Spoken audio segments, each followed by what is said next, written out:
ஹரஹர நம பார்வதீபதயே ஹர மகாதேவா சர்வத்திர சதா கோவிந்தநாம சங்கீர்த்தனம் கோவிந்தா கோவிந்தா. வைகாசி மாத பிறப்பு ரிஷப மாச சூரிய பிரவேச காலத்திலே நாம் தர்ப்பணம் மாதப்பிறப்பு தர்ப்பணம் செய்வதற்கு நாம் ஒவ்வொருவரும் கண்டிப்பாக தயாராக இருக்க வேண்டும்.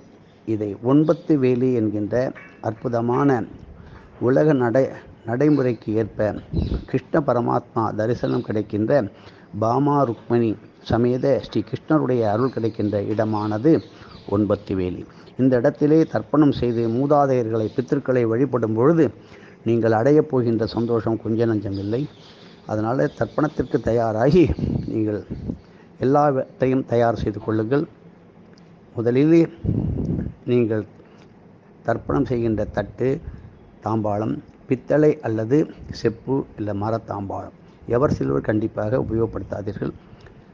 அதே மாதிரி தாம்பாளம், தட்டு, சொம்பு, பஞ்சபாத்திரம், உதிரணி, ஆண்கள் கருப்பு எள்ளு, பெண்கள் வெள்ளை எள்ளு, அருகில் பஞ்சாங்கம், ஊதுபத்தி, முடிந்தால் அமர்வதற்கு நல்ல ஆசனம், இவைகளை வைத்துக் கொள்ளுங்கள். அதற்கு தேவையானவற்றை சங்கல்பமாக அடுத்த 2வது பகுதியிலே விரைவில் தருகிறேன். மிக எளிமையாக செய்யுங்கள். 10 நிமிடத்திற்குள் அற்புதமான தர்ப்பணம், அதிகமான பலன்.